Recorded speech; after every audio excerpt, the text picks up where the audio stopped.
লাঙ্গল দিয়ে হাল চাষ সৌদি আরবের মরুভূমিতে অসাধারণ না?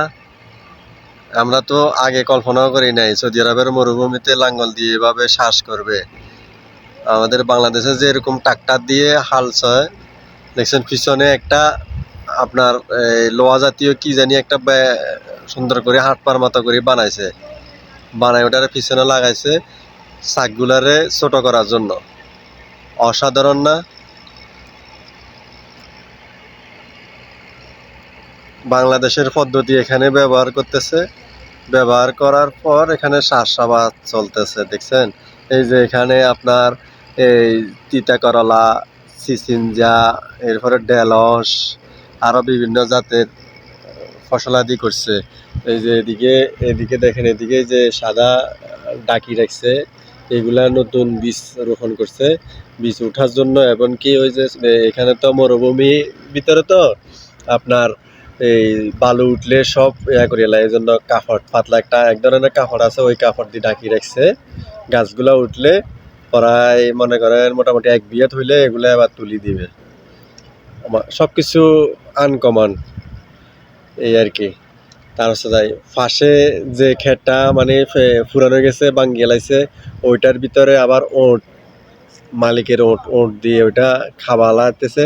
দেখছেন ওটগুলা এখানে খাইতে আছে। মাশাল্লাহ, অন্তত প্রায় ৬০-৭০টা ওট হবে, এগুলা লাগাই দিছে, এগুলা খাইতেছে। কিন্তু যেগুলা দেখেন, যেগুলা সবুজ শ্যামল ভালো ক্ষেত, ওগুলার দিকে যাতে না যায় ওই দিকেও আবার একটা লোক আছে, ওইটা খেয়াল রাখতেছে এই আর কি। মোটামুটি বাংলাদেশের সকল পদ্ধতি সৌদি আরবের মরুভূমিতে অবলম্বন করতেছে। আবার এখানে আপনার ফসলাদি করলে পয়সাও ভালো, আবার কষ্টও আছে, অনেক কষ্ট। আপনার ফসল টিকাইতেও কষ্ট হয়, মাঝে মধ্যে আপনার পানি এই বেশি দিলেও সমস্যা, কম দিলেও সমস্যা। সবসময় মোটর চালু রাখার লাগে। এই যে কালো দেখতেছেন, এগুলো পাইপ, মোটা পাইপ। এরপরে চিকন পাইপ দিয়ে প্রত্যেকটা লোলে অর্থাৎ চুলি আমরা কেউ বলি লোল, কেউ বলি চুলি, প্রত্যেকটা চুলিয়ে এটা পালাইবে এই পাইপটা। তার হচ্ছে যায় প্রত্যেকটা গাছের গোড়ায় আপনার এই ছিদ্র করে দিবে, প্রত্যেকটা গাছের গোড়ায় ছিদ্র করে পানি দেওয়া হবে। অনেক আছে, টেকনিক আছে, পরিশ্রম আছে। এগুলার পরে যায় এই ফসলটা আপনার গড়ে উঠে মানে রেডি হয়, রেডি হওয়ার পরে বাজারজাত করে। সত্যি কথা বলতে কি, ওইখান থেকে আমরা মাঝে মধ্যে নিয়ে আসি, আমরাও খাই।